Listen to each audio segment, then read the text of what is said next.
गलत फहमियों के शिकार होकर लोग अपनों से दूर हो रहे हैं, फिर क्या तन्हा रहने को मजबूर हो रहे हैं। नमस्कार, जय हिंद साथियों, मैं हूं आपका दोस्त कवि आदि गणेश। बाल विकास एवं शिक्षा शास्त्र रीट हेतु ये अपनी 24 नंबर क्लास है। 23 वीडियो पहले डाले जा चुके हैं। काफ़ी समय पहले 23 वीडियो डिटेल्ड साइकोलॉजी करवाई थी, तो प्लेलिस्ट में डाल दी है, आप देख लीजिएगा। बाल विकास एवं शिक्षा शास्त्र इस नाम से प्लेलिस्ट बना दिए। हम चीज़ों को बहुत सरलता से, आसानी से और अच्छे से समझते हुए चलेंगे। अगर आपको विश्वास है तो जुड़े रहिए हमसे, लाइक कीजिए, शेयर कीजिए और पहली बार देख रहे हैं सब्सक्राइब कर लीजिए। आगे बढ़ते हैं। आज जो अपना चर्चा का बिंदु है वो है चिंतन का अर्थ और परिभाषा। ये देखेंगे। सबसे पहले यहाँ से एक सवाल अक्सर पूछा जाता है। चिंतन के प्रकार देखेंगे, चिंतन किन किन सोपानों से गुजरता है वो देखेंगे, और चिंतन की विशेषताएं देखेंगे। तो ये चार चीज़ देखेंगे: चिंतन का अर्थ, चिंतन के प्रकार, सोपान और विशेषताएं। सबसे पहले बात करते हैं चिंतन के अर्थ की, कि चिंतन का अर्थ क्या होता है। देखिए साथियों, मनुष्य एक सामाजिक प्राणी है, ठीक है। तो मनुष्य के जीवन में कठिनाई और समस्याएं भी आती रहती है। चिंतन का अर्थ क्या होगा कि मनुष्य एक सामाजिक प्राणी है, समाज में रहने वाला है, तो उसके जीवन में कठिनाई और समस्याएं आती रहती है, जैसे कि आपके समक्ष भी आती रहती है। तो मनुष्य समस्याओं के समाधान है, तो उनका सॉल्यूशन कैसे किया जाए, इसके लिए वो भिन्न भिन्न प्रकार से क्या उपाय सोचता है, सॉल्यूशन सोचता रहता है। यार ऐसे करूँ तो इस समस्या का समाधान हो जाएगा, या ऐसे करूँ तो हो जाएगा। तो यही उपाय सोचना क्या है, चिंतन कहलाता है। तो समस्या के समाधान के बारे में सोचना ही, या सॉल्यूशन के बारे में सोचना ही क्या कहलाता है, चिंतन कहलाता है। अब वो समाधान करते हुए चिंतन सही बैठता है या गलत वे में जाता है, समाधान होता है नहीं होता, वो बाद की बात है। लेकिन समस्या के समाधान हेतु तो सोचना ही क्या कहलाता है, चिंतन कहलाता है।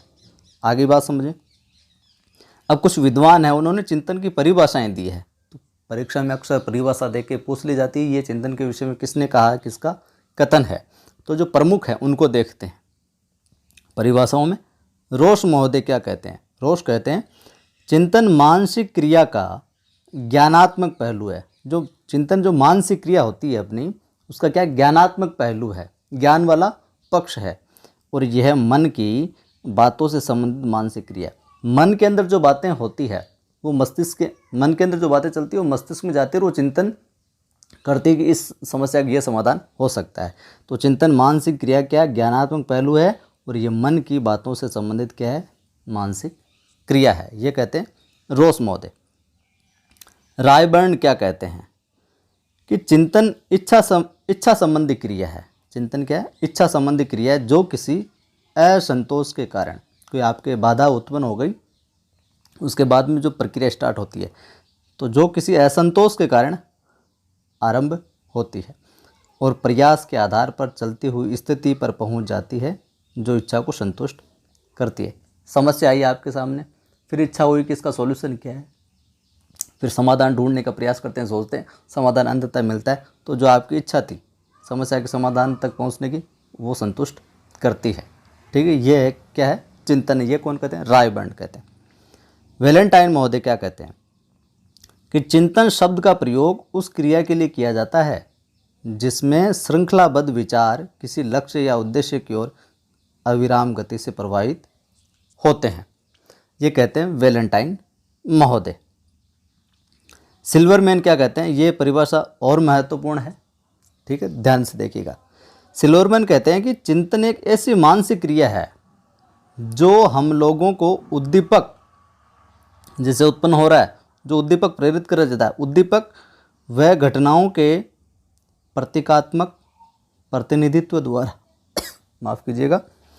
चिंतन एक ऐसी मानसिक क्रिया है जो हम लोगों को उद्दीपक व घटनाओं के प्रतीकात्मक प्रतिनिधित्व द्वारा किसी समस्या का समाधान करने में क्या करती है, मदद करती है।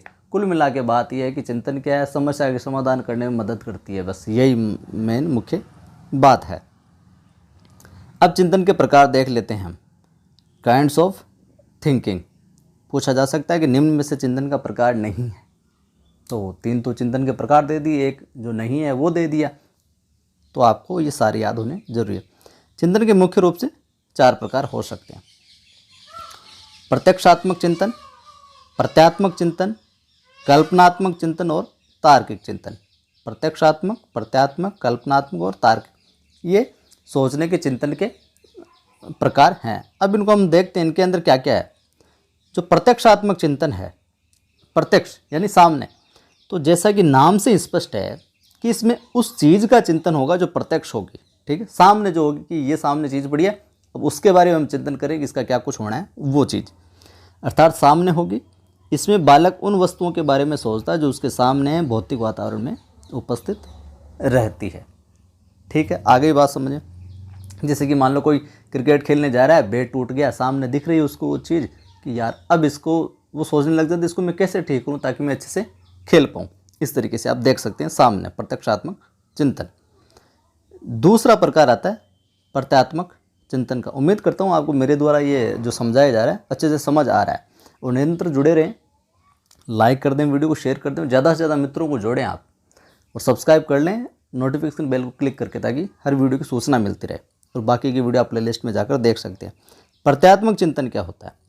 ये थोड़ा उच्च प्रकार का चिंतन है, उससे थोड़ा सा एडवांस लेवल, एक लेवल ऊपर का। इसमें बालक में प्रत्यय का निर्माण बनना शुरू हो जाता है। खोपड़ी में कोई चीज़ है जो बननी शुरू हो जाती है, इसकी मतलब इमेज बननी शुरू हो जाती है कि ये ऐसे हो सकता है। बालक में प्रत्यय का निर्माण बनना शुरू हो जाता है, तब वह चिंतन करता है। बालक में जितना ज़्यादा प्रत्यय बनेगा, जितना ज़्यादा प्रत्यय बनेंगे, उतना ज़्यादा प्रत्यात्मक चिंतन उसमें होगा। प्रत्यय से आशय किसी भी प्रकार की छवि बनने से, मैंने जैसे बोला कि इमेज बनती जाती है खोपड़ी के अंदर।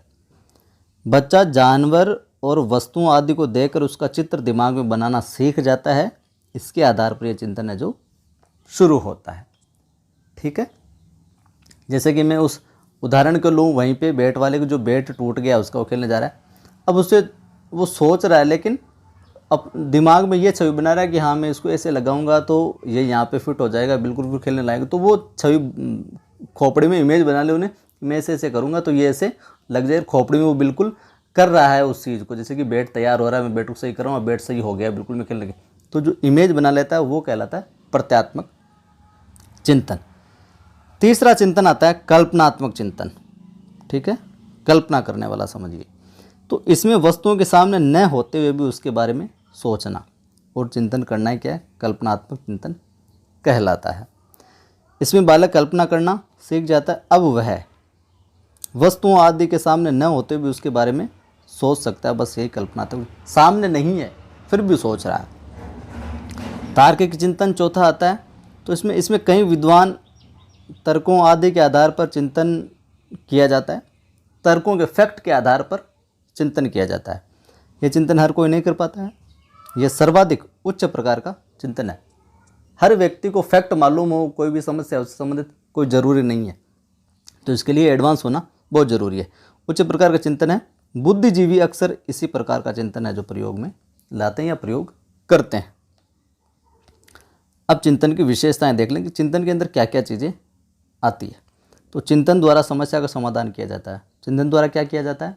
समस्या का समाधान किया जाता है। चिंतन हर व्यक्ति द्वारा किया जाता है। इस तरह अलग अलग हो सकता है, अलग अलग सोचने का अलग अलग तरीका हो सकता है, समाधान ढूंढने के लिए अलग अलग सॉल्यूशन सोच सकता हो, लेकिन हर व्यक्ति द्वारा चिंतन है जो किया जाता है। सज्जन पुरुष सदैव चिंतन करते रहते हैं। चिंतन एक मानसिक क्या है, प्रक्रिया है। चिंतन क्या है? एक मानसिक प्रक्रिया।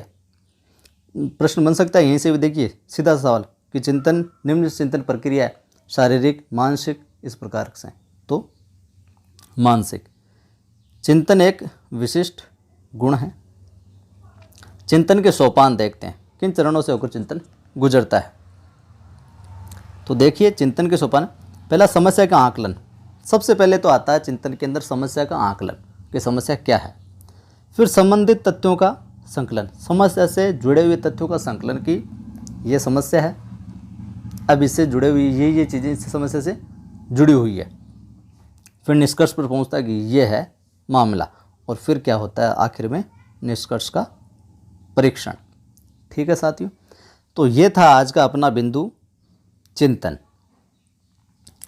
चिंतन की विशेषताएं देखी, चिंतन का अर्थ देखा, चिंतन के सोपान देखे, चिंतन से संबंधित किन किन विद्वानों ने क्या क्या परिभाषाएं दी वो देखी हमने। उम्मीद करता हूँ आपको ये क्लास अच्छी लगी होगी। अगर अच्छी लगी है तो वीडियो को क्या करना है, लाइक करना है अभी, सभी ग्रुप में सभी साथियों को शेयर करना है। और पहली बार देख रहे हैं तो सब्सक्राइब करके घंटे वाले निशान को क्लिक करना है ताकि वीडियोज़ की सूचना आपको मिलती रहे। तो ज़रूर जुड़ें और साथियों को भी जोड़ें। फिर मिलता हूँ किसी और बिंदु के साथ।